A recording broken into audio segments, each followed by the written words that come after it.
Tolong aku, apa ada yang bisa membantuku? Aku tersesat dan aku tidak bisa melihat. Itu bergema melalui gang dengan suara tipis dan serak yang menunjukkan kerapuhan tubuh dan jiwa. Siapa yang tidak akan mendengar tangisan itu dan merasakan sedikit simpati? Apakah kamu begitu tidak berperasaan sehingga kamu mengabaikan permohonan putus asa untuk membantu orang buta yang jelas-jelas dalam kesulitan, yang kamu tahu dia mungkin dalam bahaya? Bagaimana jika dia berjalan ke jalan dan ditabrak mobil? Akankah kamu ingin itu dalam hati nuranimu? Pertanyaan-pertanyaan seperti ini melayang-layang di kepala orang Samaria yang baik hati ketika dia memutuskan untuk pergi dan menyelidiki, ketika sepertinya semua orang hanya puas berpura-pura tidak mendengarnya dan melanjutkan hari mereka seperti biasa. Orang Samaria yang baik hati itu adalah orang yang tidak berbeda dengan dirimu sendiri. Mereka juga tipe orang yang kita semua harap dan ingin berada dalam situasi seperti itu. Kebaikan dan kemurahan hati adalah suatu kebajikan tentunya. Masalahnya ada orang di luar sana yang mengetahui hal ini dan bersedia memanfaatkan kebaikan dan kemurahan hati itu. Tapi yang lebih buruk adalah kenyataan bahwa ada hal-hal yang pasti bukan orang di luar sana yang ingin mengambil keuntungan dari belas kasih manusia juga. Tapi kembali ke orang Samaria yang baik hati, dia mendekati suara pria yang tertekan di gang itu. Dia tampak tua dan lemah membungkuk dengan berat usianya. Dia mengenakan kacamata hitam tebal dan tongkat putihnya tergeletak di jalan beberapa meter darinya. Itu adalah hal yang tragis, tapi untungnya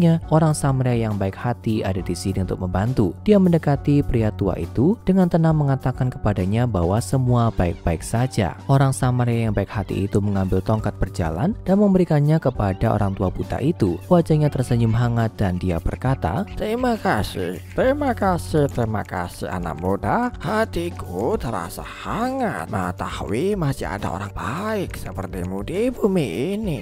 Orang tua itu memberitahu orang Samaria yang baik hati bahwa dia datang ke kota untuk mencari udara segar dan sedikit berolahraga. Dan pada saat itu dia tersesat. Ketika orang Samaria yang baik hati bertanya apakah aman baginya untuk datang sendiri, pria tua itu mengatakan kepadanya bahwa dia selalu pergi berjalan-jalan dengan istrinya. Tapi sejak kecelakaan itu dia sepertinya tidak ingin terlihat di depan umum. Orang Samaria yang baik hati secara alami merasakan perasaan orang tua itu yang tampak manis lagi lemah. Dia menawarkan untuk mengantar pria tua itu kembali ke rumahnya secara pribadi, ingin memastikan bahwa dia kembali ke rumah dengan selamat. Pria tua itu tersenyum dan dengan ramah menerimanya, mengatakan bahwa istrinya mungkin ingin berterima kasih kepada pria muda yang baik hati itu karena telah membantunya secara langsung. Tentu saja, orang Samaria yang baik hati itu begitu terbuai dalam cahaya hangat karena perbuatan baik sehingga dia tidak pernah berhenti untuk mempertanyakan keanehan dari seluruh situasi ini. Dia hanya berjalan bersama pria tua itu, mendengarkannya menceritakan kisah-kisah yang fantastis saat mereka meninggalkan pusat kota dan menuju lebih jauh ke pinggiran kota kecil mereka di Kentucky. Dia hanya mengoceh seperti yang cenderung dilakukan orang tua. Dia memberitahu orang Samaria yang baik hati itu sedikit lebih banyak tentang istri tercintanya. Dia adalah wanita baik yang dia kenal selama dia bisa mengingatnya, kekasih SD-nya, lalu pacar SMA-nya, dan tidak lama setelah mereka lulus, pengantinnya yang cantik dan merona. Oh ya, dia selalu menjadi wanita tercantik sampai kecelakaan itu. Keingintahuan semakin menguasai dirinya. Orang Samaria yang baik hati itu tidak bisa tidak bertanya apa sebenarnya kecelakaan yang terus dia singgung itu, dan pria itu dengan senang hati memberikan jawaban kepadanya. Bukannya jawaban ini nampak menyenangkan. Istrinya telah terperangkap dalam kebakaran hebat di kota yang menyebabkan luka bakar parah di sekujur tubuhnya. Dia beruntung masih hidup, tapi kobaran api merenggut kecantikan dan kepercayaan dirinya. Sejak itu dia benar-benar menjadi orang rumahan, sering menolak meninggalkan rumah dan jarang membiarkan orang asing melihatnya. Hati orang Samaria yang baik hati itu sedih melihat pasangan tua yang malang ini. Mengapa orang-orang baik seperti itu sering dipaksa untuk menanggung begitu banyak penderitaan? Apakah orang tua ini bahkan memiliki orang lain untuk diajak bicara? Mereka sampai di rumahnya cukup cepat. Itu adalah yang terjauh di ujung jalan, tepat di sebelah kegelapan hutan. Itu tampak tua dan bobrok, tapi sepertinya orang tua buta itu tidak tahu itu. Saat mereka berjalan menaiki tangga kecil ke teras, pria tua itu sedikit tersandung, menyebabkan kacamata hitamnya yang tebal jatuh ke lantai. Orang Samaria yang baik hati secara refleks membungkuk untuk mengambil kacamata pria tua itu, dan ketika dia mengembalikannya, dia melihat sesuatu yang aneh. Pria tua itu tidak hanya buta, dia benar-benar tidak memiliki mata. Hanya dua rongga hitam kosong di mana matanya seharusnya berada. Orang Samaria yang baik hati itu hanya bersyukur bahwa pria tua itu tidak bisa melihatnya menatap saat dia memakai kembali kacamatanya. Keduanya masuk ke dalam rumah. Orang Samaria yang baik hati itu terlalu sibuk memikirkan rongga mata pria tua itu yang kosong untuk menyadari dia mengunci pintu di belakang mereka, dan saat itu sudah terlambat baginya. Pria tua itu memanggil ke dalam hamparan gelap rumah. Sayang, Aku bawakan yang hidup. Sebelum orang samurai yang baik hati dapat menanyakan apa yang sebenarnya dia maksudkan dengan itu, pria tua itu melangkah pergi dengan cekatan, menelusuri lorong-lorong melalui ingatan dan duduk di salah satu dari dua kursi di meja makan. Dia hanya duduk di sana,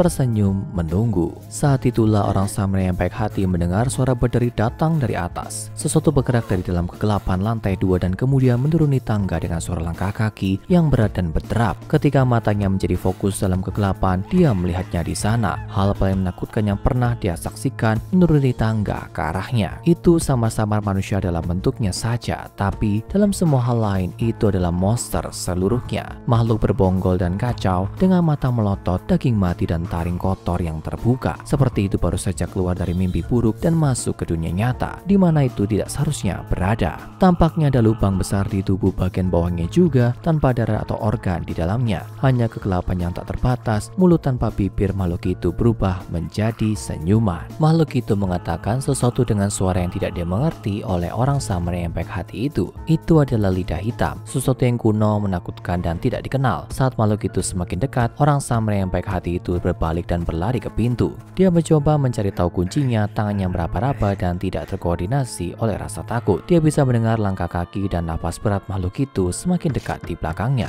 Dia begitu dekat, hampir sampai. Saat itulah zat hitam aneh tampak menyelimuti dunia di sekitarnya. Itu memisahkannya dari pintu yang hampir bisa dia buka, menguncinya. Dia terjebak di dalam apa yang tampak seperti bola hitam raksasa yang terbuat dari bahan atau energi yang tidak diketahui. Dia berbalik untuk melihat monster itu berdiri tepat di belakangnya, hanya menyeringai dan menunggu situasi yang tak terhindarkan untuk meresap. Orang samurai yang baik hati tidak pernah begitu ketakutan. Sesuatu yang lain mulai bergeser di dalam bola. Sebuah struktur tumbuh dari tanah ke atas dan di sekelilingnya, seperti sangkar di dalam sangkar. Dia terjebak dan meringkuk di dalam struktur kerucut yang aneh karena lebih banyak sosok memasuki bola di sekitarnya. Mereka sama seperti yang pertama, gerombolan mengerikan dari bukan manusia yang kering, semua menyeringai, mulut tanpa bibir. Ketika mereka mendekatinya, orang samurai yang baik hati itu memiliki satu penghiburan bahwa setidaknya itu sudah berakhir. Tapi itu tidak, belum. Pria tua buta itu menunggu di dapur selama 5 jam saat kengerian yang tak terkatakan terjadi di dalam bola hitam itu. Orang samurai yang baik hati itu sebenarnya beruntung secara keseluruhan karena beberapa sesi untuk korban di dalam bola telah berlangsung selama 27 jam. Dia berteriak sepanjang waktu dengan bola akhirnya menghilang beberapa saat setelah teriakan itu berhenti. Yang tersisa hanya satu dari makhluk itu, tapi tidak ada orang samurai yang baik hati. Hanya beberapa tumpukan rapi organ manusia disusun berdasarkan jenis organ. Apakah kamu sudah selesai di sana, sayang? Tanya pria tua buta itu. Aku sudah sangat lapar. Makhluk itu menjawab dalam bahasa Inggris yang sempurna. Iya, sayangnya aku akan membuatkanmu makan malam sebelum tidur. Makhluk itu mengambil beberapa organ yang dibuang dan membawanya ke dapur, di mana itu mulai memasaknya menjadi sup untuk pria tua itu. Dia makan rebusan itu tidak lama kemudian dengan senang hati, tidak mengetahui isinya dan pergi tidur. Organ apapun dari orang samurai yang baik hati yang tidak digunakan dalam rebusan dibuang begitu saja ke perapian untuk dibakar menjadi abu. Malamnya pria tua itu akan meninggal dengan tenang karena serangan jantung dalam tidurnya pada usia 81 tahun. Dia menghabiskan 10 tahun terakhir hidupnya untuk melayani SCP-957.